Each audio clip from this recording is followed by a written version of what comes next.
நாம ஒரு புது வீடு வாங்குறோம்னு வைப்போம்.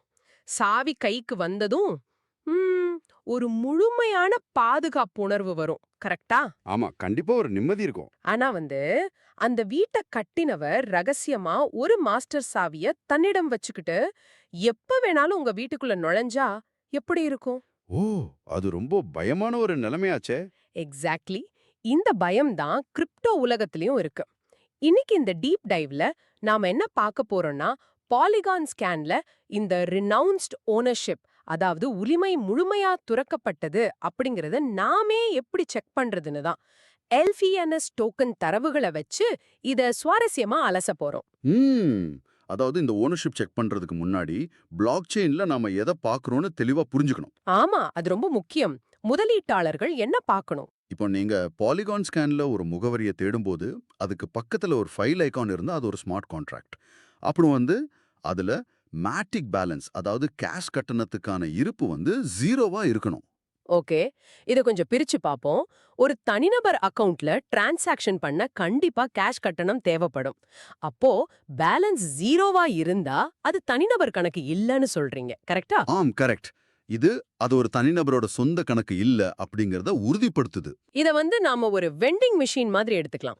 கடையில இருக்கிற ஒரு மனுஷனுக்கும் ஹியூமன் இன்டர்வென்ஷன் இல்லாம ஆட்டோமேட்டிக்கா ஒர்க் ஆகுற வெண்டிங் மிஷினுக்கும் உள்ள வித்தியாசம் மாதிரி. சூப்பர் உதாரணம். ஆனா வெண்டிங் மிஷின் மாதிரி இது தானா இயங்கினாலும், அதோட கண்ட்ரோல் சாவி யார்கிட்ட இருக்குங்கிறது தான் இது கேள்வி. அதுக்கு தான் ரெனவுன்ஸ்ட் ஓனர்ஷிப் அப்படிங்கிற கான்செப்ட் வருது. ஓஹோ! அப்போ அந்த சாவிய யார் வச்சிருக்காங்கன்னு பாலிகான் ஸ்கேன்ல எப்படி கண்டுபிடிக்கிறது? அதுல ரீட் கான்ட்ராக்ட்னு ஒரு பகுதி இருக்கும். அங்க போயிட்டு ஓனர் அல்லது டிஃபால்ட் அட்மின் ரூல் அப்படிங்கிற இடத்துல எந்த அட்ரஸ் இருக்குன்னு பார்க்கணும். அந்த இடத்துல ஒரு நபரோட அட்ரஸ் இருந்தா கண்ட்ரோல் அவங்க கையில இருக்குன்னு அர்த்தம். அப்போ ரெனவுன்ஸ் பண்ணிட்டாங்கன்னு எப்படி உறுதி பண்றது? அந்த உரிமையாளர் முகவரி ஒரு நல் அட்ரஸ்க்கு மாத்திருக்கணும். அதாவது வெறும் ஜீரோக்கள் மட்டும் இருக்கிற முடக்கப்பட்ட ஒரு முகவரி. அப்படி இருந்தா ஓனர்ஷிப் முழுமையா துறக்கப்பட்டுடுச்சுன்னு அர்த்தம். ஓ, அப்படியா? ஆமா. இத நாம டெக்ஸ்ட் டூல்ஸ் அப்புறம் டோக்கன் ஸ்னிஃபர் மாதிரி டூல்ஸ்லயும் கூட கிராஸ் செக் பண்ணிக்கலாம். இங்க தான் விஷயம் ரொம்ப சுவாரஸ்யமா மாறுது.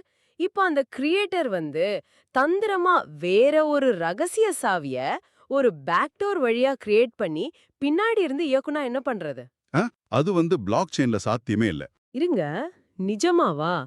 கொஞ்சம் கூட வாய்ப்பு இல்லையா? வாய்ப்பே இல்ல. ஒரு தடவை ஸ்மார்ட் கான்ட்ராக்ட்ல ஓனர்ஷிப்ப அந்த நல் அட்ரஸுக்கு மாட்டிட்டாங்கன்னா, அந்த சிஸ்டம் ஒரு தனிப்பட்ட கண்ட்ரோல்ல இருந்து நிரந்தரமா விடுபட்டுடும்.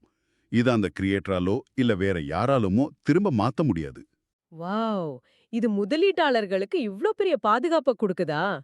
இந்த டெக்னிக்கல் விஷயம் சாதாரண மக்களுக்கு ஏன் இவ்ளோ முக்கியம்? What is fascinating here is this transparency that saves our money.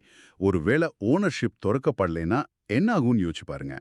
அந்த மாஸ்டர் சாவி மூலமா கிரியேட்டர் நினைச்ச நேரத்துல புது டோக்கன்ஸை மின்ட் பண்ணிட்டே இருக்கலாம்.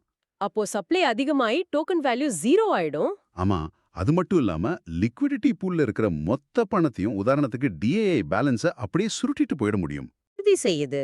வீட்டின் சாவிய கிரியேட்டர் குப்பையில வீசிட்டார். இனி உள்ள யாரும் அத்துமீறி நுழைய முடியாதுன்னு கன்ஃபார்ம் ஆகுது. கரெக்ட்.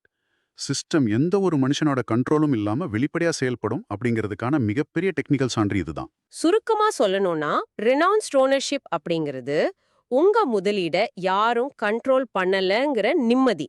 ஆனா கடைசியா உங்களுக்கு ஒரு சின்ன சிந்தனை.